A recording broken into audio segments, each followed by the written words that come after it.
Welcome to my dear. And while we're waiting, you can take a look at our emails here at the bottom. My email is erina@neuromotionlabs.com. So if you have any questions, sometimes I get questions from folks after the webinar is over, which I love. Sometimes people think about things that maybe in the moment they didn't think of. So it's good to jot down that email just in case you want to reach out to me afterwards. All right, let's go ahead and get started. So this is my dear, and welcome. What we're going to talk about today is bioresponsive technology, a little bit about how the foundation program works, and how you as parents can measure success. I think that seeing behavior change is really hard, and there are some things that you can do as a My Dear user that can help you see that sort of the baby steps along the way that your child is doing in order to get better.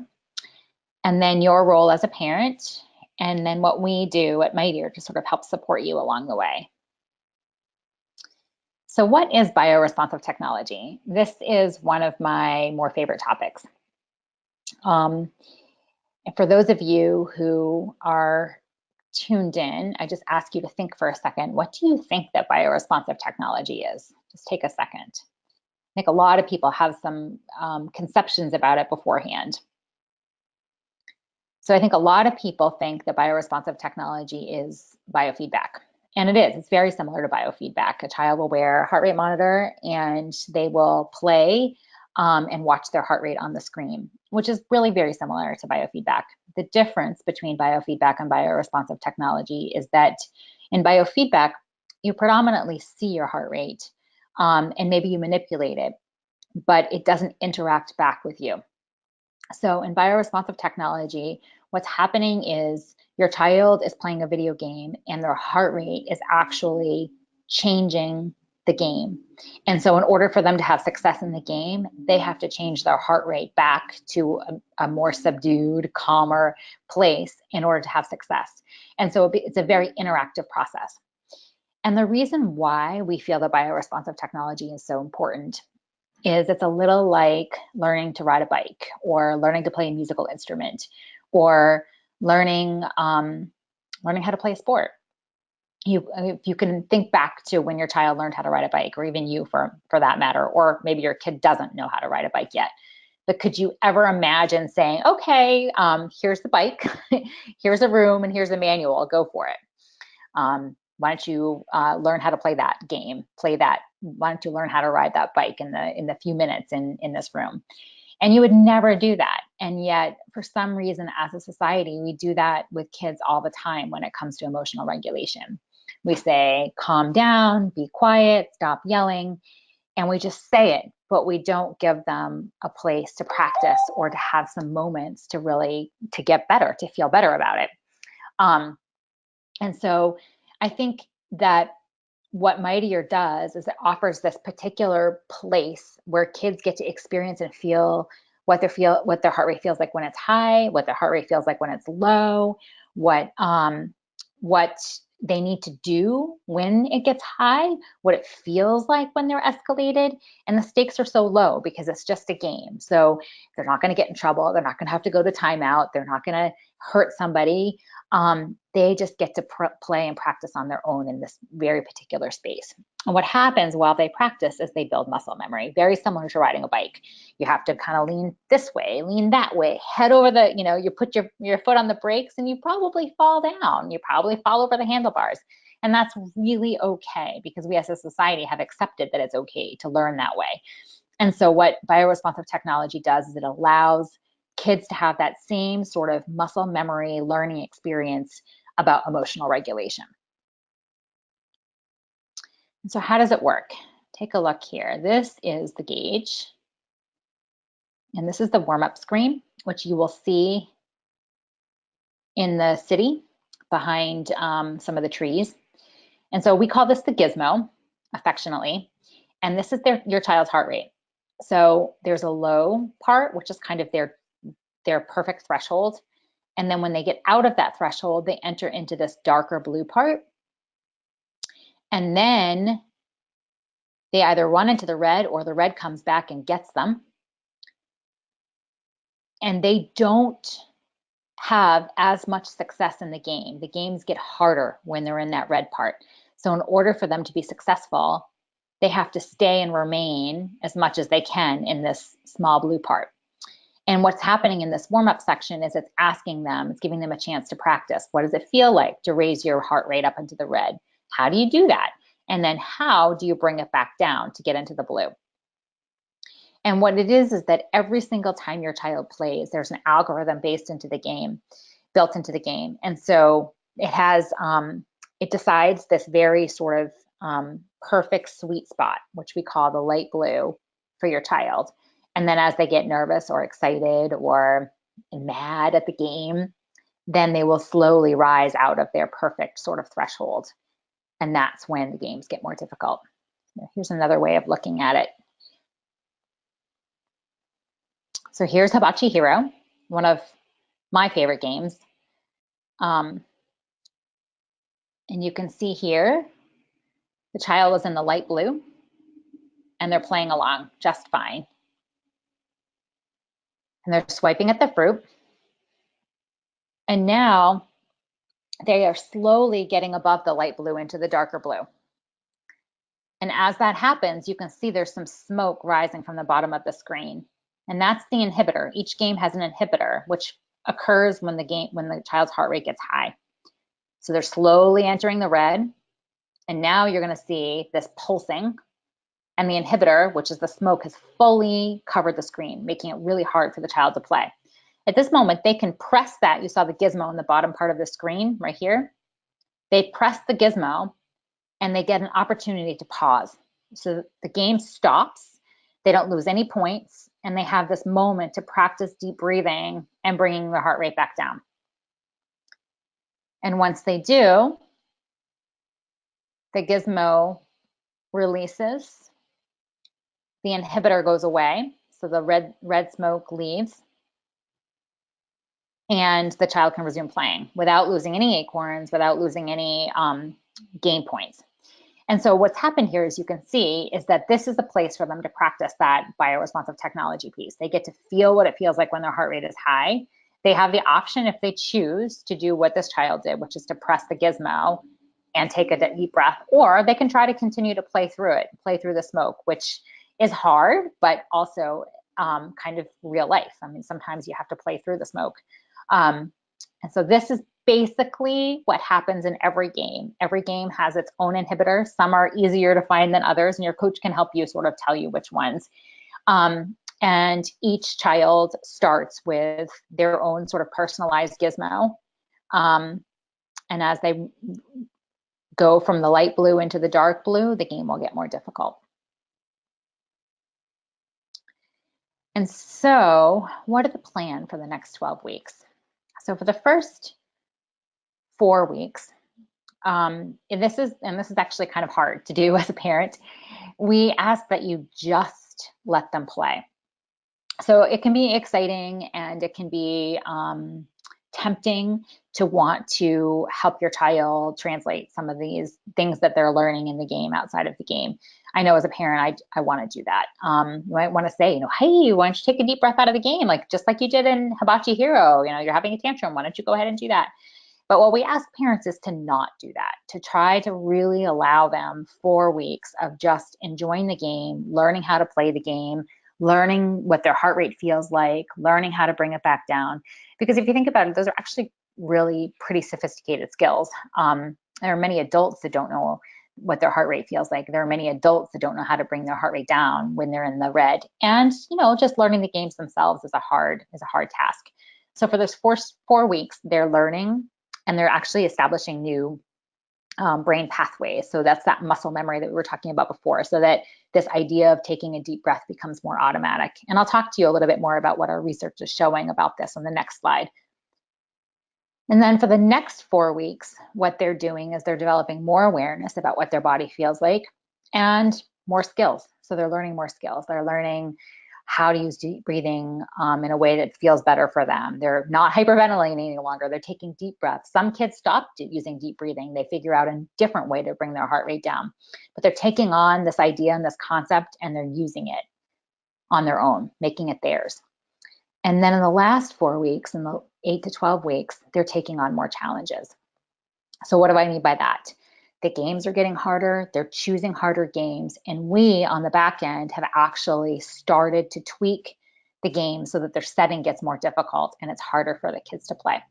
So it's actually to do well at the end of the program actually means that they have to have learned how to calm down better. And then ongoing after that, they're just learning to grow and take these skills more and more and more into more new games and more activities. And your coach will help start to help you help them translate some of these skills outside of the game. So here's what I was talking about in the previous slide. We have some this is an evidence-based practice. So we have some great clinical research conducted 9 to 10 years ago in outpatient and inpatient settings with kids who are using Mightier.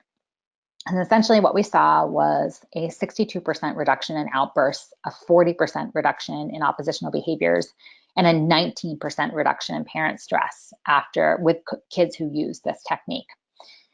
Which is great, and it showed us, okay, this works. This has some great benefits. What we found more recently that's been really exciting to us at Mightier is that not only are kids exhibiting some clinical changes, but also they are describing some changes in biology. So by that I mean that we're seeing biological changes in which kids' heart rates drop 20% between the beginning of the program and the end of the program. We're also seeing this really cool sort of unique drop right at that 4 to 6 week mark. So kind of consistent what I was describing on the last slide, where we really want you to let the kids just kind of play and experiment for the first 4 to 6 weeks. The reason for that is that in their first 4 to 6 weeks, they really are learning, which is really consistent with the academic literature talking about how long it takes to form a new habit or do away with a bad habit, which pretty much consistently across the board is a minimum of a month. And so we know that our biological data is very consistent with this idea that it does take a minimum of a month for new brain pathways to be laid down and for new habits to form. And what we're seeing in the data is that there's this pretty dramatic drop right around 4 to 6 weeks in heart rates, where kids' heart rates are boom, boom, boom, boom, boom. And then right around 4 weeks, boom, they all drop. And then we see the second drop right from the beginning of the program to the end of the program.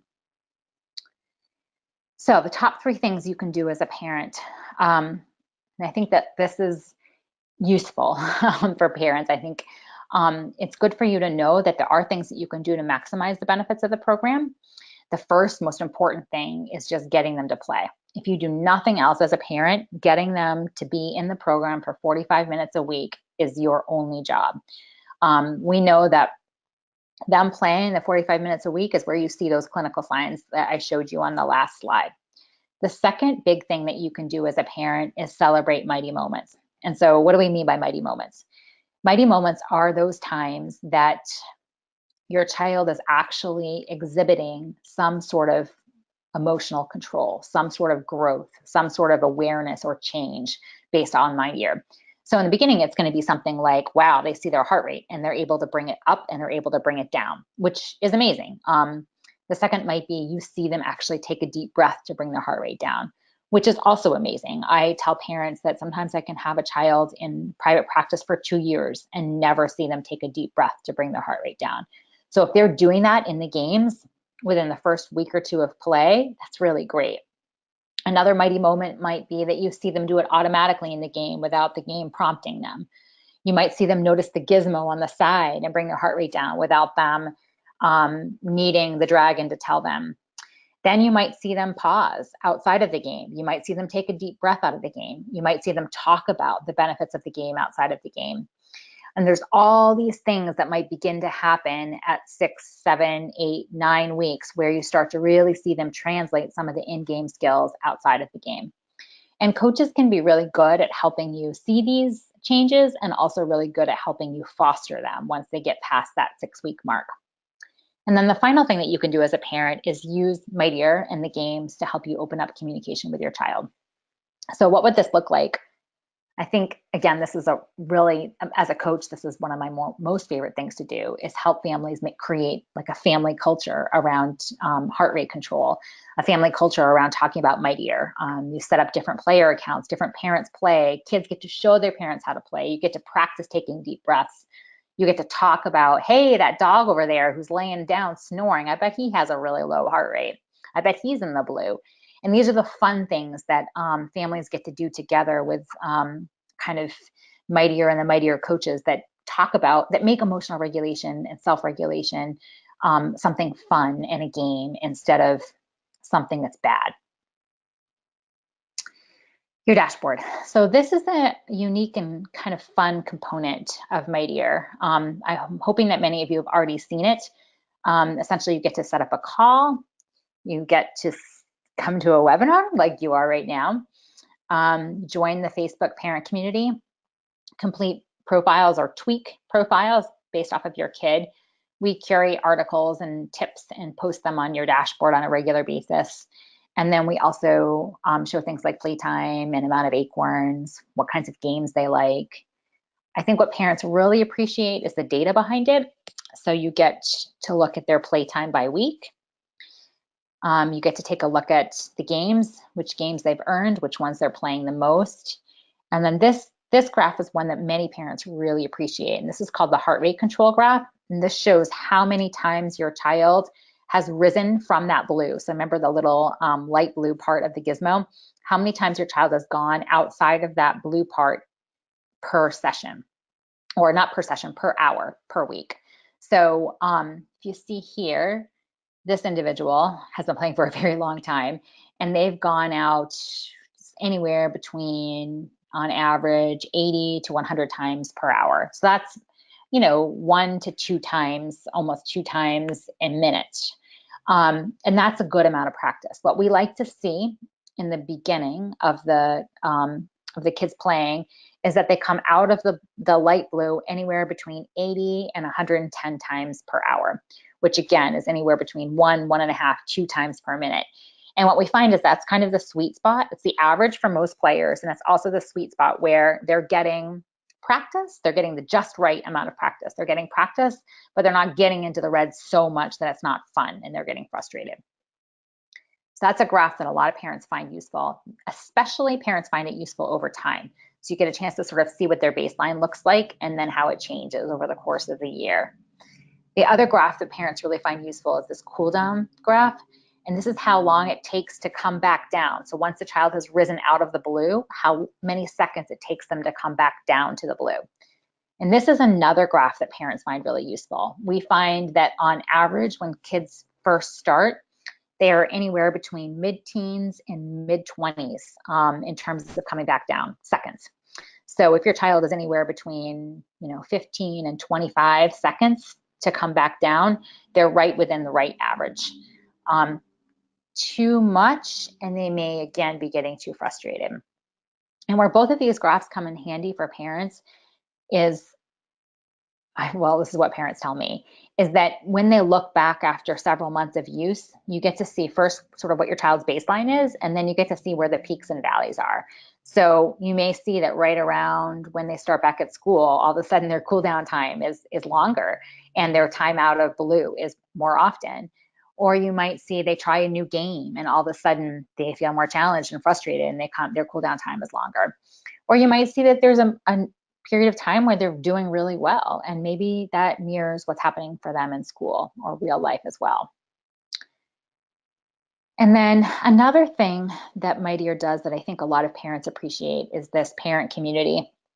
So I was actually just talking to, we have a group of 5 coaches, many all with master's degrees and many with PhDs, who curate articles and come up with content on the community. And it's all articles and work that we believe in. All of us are practitioners, and we work with parents and we work with kids. And so over the course of our decades worth of experience, we've come up with a bunch of articles and ideas that we believe are really useful for parents. And so that's in the community.